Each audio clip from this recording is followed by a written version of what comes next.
said at all about marriage. The subject has not even been touched upon. Well, may I propose now? I think it would be an admirable opportunity. And to spare you any possible disappointment, Mr. Worthing, I think it only fair to tell you quite frankly beforehand that I am fully determined to accept you. Well then, Gwendolyn, you will marry me! Of course I will! As long as you've been about it, I fear you have very little practice in how to propose. My own one! I have never loved anyone in the world but you! Yes, but men often propose for practice. Oh, Ernest. How wonderfully blue your eyes are. They are quite blue. I hope you will always look at me just like this. Especially when there are other people around. Mr. Worthing! It is most indecorous! Mamma, I beg you to retire. This is no place for you. Besides, Mr. Worthing is not quite finished yet. Finished what, may I ask? Mamma, Mr. Worthing and I are engaged to be married. Pardon me. You are not engaged to anyone. When you do become engaged to someone, I or your father, should his health permit him, will inform you of the fact. An engagement should always come on a young girl as a surprise. Pleasant or unpleasant, as the case may be. It is partly a matter that she could be allowed to arrange for herself. And now I have a few questions to put to you, Mr. Worthing. And while I am making these inquiries, you, Gwendolyn, will wait for me below in the carriage. Mamma! In the carriage, Gwendolyn.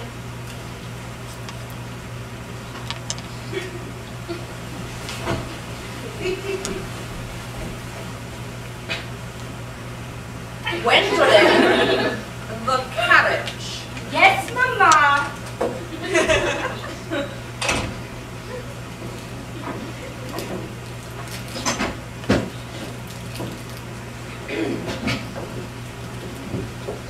May take a seat, Mr. Worthing.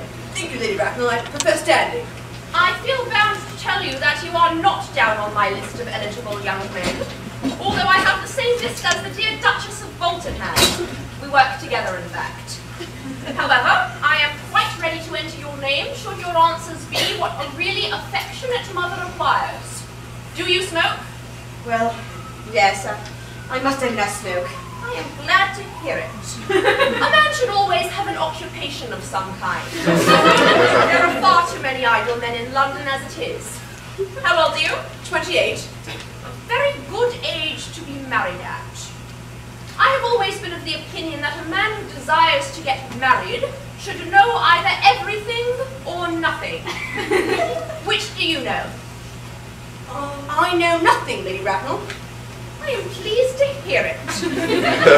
I do not approve of anything that tampers with natural ignorance. Ignorance is like a delicate exotic fruit. Touch it, and the bloom is gone. What is your income? Between 7,000 and 8,000 a year. Land or investments? In investments, chiefly. That is satisfactory. But between the duties expected of one during one's lifetime and the duties exacted from one after one's death, land has ceased to be either a profit or a pleasure. It gives one position and prevents one from keeping it up. That's all that can be said about land. I have a country house with some land attachment, of course. 1,500 acres. A country house? How many bedrooms? Well, that point can be cleared up afterwards. You have a townhouse, I hope. A girl with a simple, unspoiled nature like Gwendolyn could hardly be expected to reside in the country. I have a house in Belgrave Square, but it is let up by the year to Lady Bloxham. I can get it back whenever I like. 6 months' notice. Lady Bloxham? I don't know her. Oh, she is a lady considerably advanced in years and goes about very little. Nowadays that is no guarantee of respectability of character. What number Belgrave Square? 149. The unfashionable side. I thought there was something. However, that could easily be altered. Now to minor matters. parents living? I have lost both my parents. Both? To lose one parent may be regarded as a misfortune. To lose both seems like carelessness. Who is your father? He seems to have been a man of wealth. Was he born in what the radical papers call the purple of commerce? Or did he rise from the ranks of the aristocracy? Lady Bracknell, I said I had lost both my parents, but it would be nearer the truth to say that my parents seem to have lost me. I don't actually know who I am by birth. I was found. Found? The late Mr. Thomas Cardew, a man of a very kindly charitable speech, found me and gave me the name of Worthing because he happened to have a first-class ticket to Worthing in his pocket at the time. Worthing's a seaside resort in Sussex. And where did this charitable gentleman, who had a first-class ticket to this seaside resort, find you? In a handbag. A handbag? Yes, Lady Bracknell, I was in a handbag. A somewhat larger leather handbag, handles attached to it, an ordinary handbag in fact. In what locality did this Mr. Thomas Cardew come across this ordinary handbag? In the cloakroom at Victoria Station. It was given him in mistake for his own. Mr. Worthing, I confess I feel somewhat bewildered by what you have just told me. To be born, or at any rate, bred in a handbag, whether it had handles or not, seems to me to display a contempt for the ordinary decencies of family life that remind one of the worst excesses of the French Revolution. And I presume you know what that unfortunate movement led to.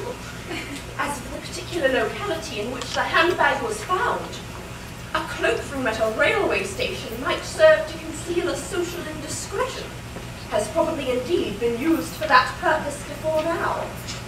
But it can hardly be regarded as an assured basis for a recognized position in good society. Well, may I ask you, what would you advise me to do? I need hardly say I would do anything to ensure Gwendolyn's happiness. I would strongly advise you, Mr. Worthing, to try and acquire some relations as soon as possible, and to make a definite effort to produce at least one parent of either sex before the season is quite over. I don't see how I could possibly manage to do that, but I can produce the handbag at any moment. It's just in my dressing room at home. I think that should suit Lady Bracknell. Me, sir? What has this to do with me? You can hardly imagine that I and Lord Bracknell would dream of allowing our only daughter, a girl brought up with the utmost care, to marry into a cloakroom and form an alliance with a handbag. Good morning, Mr. Worthing. Good morning.